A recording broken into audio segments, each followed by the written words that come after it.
निर्मला पन्तको सन्दर्भमा एउटा छोरी निर्मला पन्तको पनि बलात्कार भएको छ, हत्या भएको छ। त्यो घटनाको रहस्य त्यो अहिले पनि गर्भमा छ। त्यसैले गर्दा यो सरकारले मात्र होइन, कोही पनि सरकारले कानुन कार्यान्वयनमा गरिनुपर्ने कुरालाई चाहिँ कुनै कसरहरू बाँकी राख्नु हुँदैन।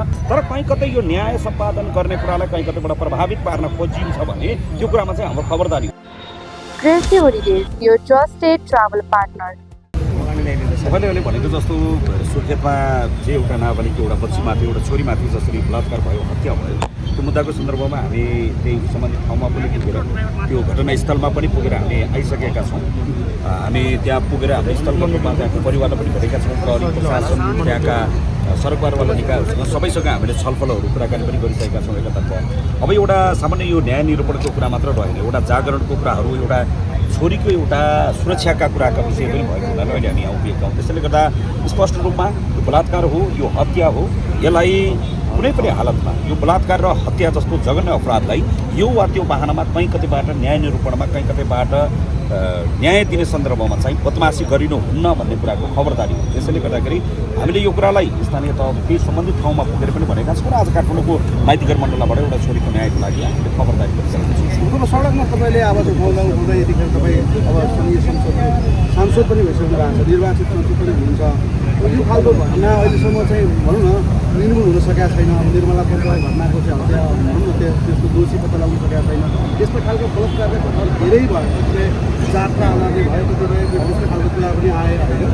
अब यो घटना दिन प्रतिदिन बढिरहेछ। फेरि यस्ता घटनाहरूमा चाहिँ विभिन्न चाहिँ राजनीतिक रङ्गहरू पनि आयो भन्ने कुरा छ। यो घटनामा त्यस्तै खालको चाहिँ अलिकति मिसियो भन्ने छ, के छ यसलाई कसरी हेर्नु भएको? तपाईँलाई आज स्पष्ट हामीले के बताइदिउँ भने यो विषय यो सिधा हत्या हो, सिधा बलात्कार हो।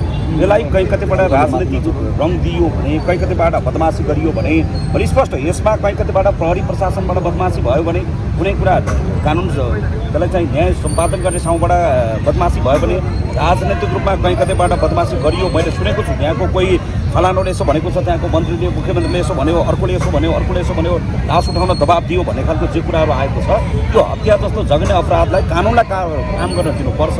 र कहीँ कतैबाट यस्तो खालको बदमासी गरिएको छ भने ती मान्छेलाई कारबाही हुन्छ, चाहे त्यो मुख्यमन्त्री हो, चाहे मन्त्री हो, चाहे कुनै जनप्रतिनिधि किन नहोस्।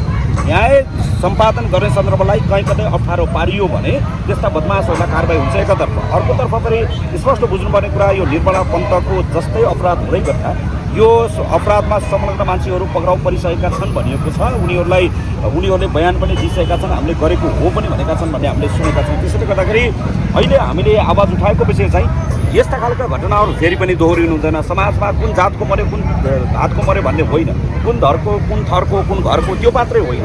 एउटा छोरीको हत्या भएको छ, छोरी सबैको घरमा छ। छोरीको हत्यालाई यसलाई हत्याकै रूपमा हेर्नुपर्छ, यसलाई बलात्कारकै रूपमा हेर्नुपर्छ।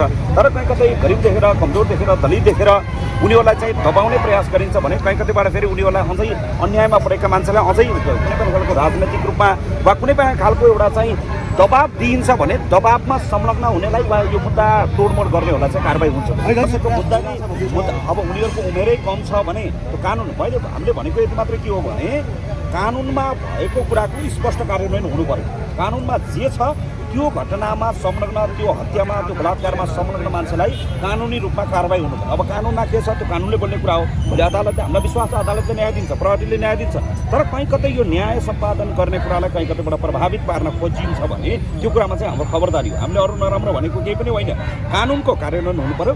तर कानुन कार्यान्वयन गर्दाखेरि कहीँ कतै राजनीतिक प्रभाव हुने, कहीँ कतै पावरको प्रतिष्ठाको प्रभावले चाहिँ यो राजनीतिक सम्पादनलाई कहीँ कतै अलमल पारिन्छ, ढलमल पारिन्छ भने त्यो कुरालाई हामीले खबरदारी यो अहिलेसम्म फैसला आउन सकेको छैन, दोषी को भन्ने कुरा आइपाएको छैन, अहिलेसम्म गुमराहमा छ। अब यिनीसाथीको अहिले यो केस चलिरहेको छ। हिंसाको सन्दर्भमा, निर्मला पन्तको सन्दर्भमा अहिलेसम्म बलात्कारीहरू पनि पक्राउ नपरेको वा त्यो हत्यामा संलग्न, घटनामा संलग्नहरू पक्राउ नपरेको घटना हो। हिंसाको सन्दर्भमा त्यो घटनामा संलग्नहरू पक्राउ परिसकेको अवस्था हो। मात्रै हामीलाई शङ्काको विषय के मात्रै हो भने जस्तो पोस्टमार्टमको रिपोर्ट आउनुभन्दा पहिले लास नउठाउन हामीले पनि भनेका छौँ। अहिले पनि यहाँबाट भन्ने कुरा, पोस्टमार्टमको रिपोर्ट आएर चित्त नबुझ्ने बेलासम्म, त्यो पीडित परिवारलाई चित्त नबुझ्ने बेलासम्म लास नउठाउन हामीले भनेको विषय थियो। त्यसैले गर्दाखेरि यो घटनामा मान्छे पक्राउ परिसकेका छन्। तर पक्राउ परेको मान्छेलाई यो वा त्यो बाहनामा मुद्दा कमजोर बनाउने, उनीहरूलाई कमजोर ढङ्गले भोलि अदालतमा पेश गर्दै गर्दा भोलि अपराधीहरूको मनोबल नबढोस् भन्ने एकातर्फ हो। अर्कोतर्फ तपाईँले अहिले जे भन्नुभयो निर्मला पन्तको सन्दर्भमा, एउटा छोरी निर्मला पन्तको पनि बलात्कार भएको छ, हत्या भएको छ, त्यो घटनाको रहस्य त्यो अहिले पनि गर्भमा छ। त्यसैले गर्दा यो सरकारले मात्र होइन, कोही पनि सरकारले कानुन कार्यान्वयनमा गरिनुपर्ने कुरालाई चाहिँ कुनै कसरहरू बाँकी राख्नु हुँदैन। त्यसमा झन् सबैभन्दा ठुलो विश्वास लिएर आएको अहिले हाम्रो पार्टी जो छ, त्यो पार्टीले त यसलाई गम्भीरतापूर्वक गहिराइमा नै पुगेर यसको रौँ पनि छानबिन गर्नुपर्छ। र त्यो कुरा तपाईँहरूको सरकार बन्यो भने यही स्थिति भयो भने उनीसँग विकल्प न्याय पाइनन् भने तपाईँ यसरी सडकमा आउनु होइन। त्यसमा त म किन आज आइसकेँ त म त हिजो मात्र पनि अस्ति 3 दिन अगाडि संसदमा निर्वाचित भएँ, आज फेरि सडकमा छु। यो चाहिँ बोल्ने ठाउँ संसद, अहिले संसदमा हुन्थेँ, म संसदमा बोलिसकेको हुन्थेँ। एउटा कुरा पत्रकार साथीहरूलाई म स्पष्ट के बताउँ भने म यो सडकबाट आएको, मेरो जन्म यही माइतीघर मण्डलाबाट भएको, यिनै आन्दोलनबाट यिनै मुद्दाबाट हाम्रो जन्म भएको कारणले गर्दा कुन पदमा बसिन्छ, कुन जिम्मेवारीमा बसिन्छ अलग कुरा हो।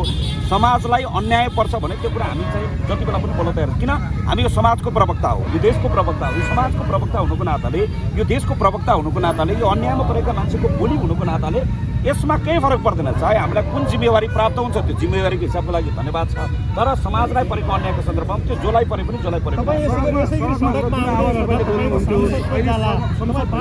अलिक कम भयो भन्ने चाहिँ तपाईँको आरोप पनि आयो। त्यसलाई कसरी गर्नुहुन्छ? सडकमा आउँदा तपाईँ जुन आवाज बोल्नुहुन्थ्यो, अहिले चाहिँ तपाईँको आवाजमा पनि अलिक कमी भयो भन्ने महसुस गरेको छ। तपाईँले अहिले तपाईँले आरोप त के लगाए, तर तपाईँहरूकै मिडियामा अस्ति सुर्खेत गएका आवाजहरू मिलियनमा छन्, मिलियन मान्छेहरूले हेरिरहेका छन्। त्यसैले हामी जहाँ जहाँ पुगेका छौँ बोल्नलाई चाहिँ कुनै कसरी बाँकी राखेका छौँ। अझै भोल्युम बढ्यो, अझै यसको भोल्युम बढिरहेको छ, त्यसमा धन्यवाद। Simric Holidays, your trusted travel partner.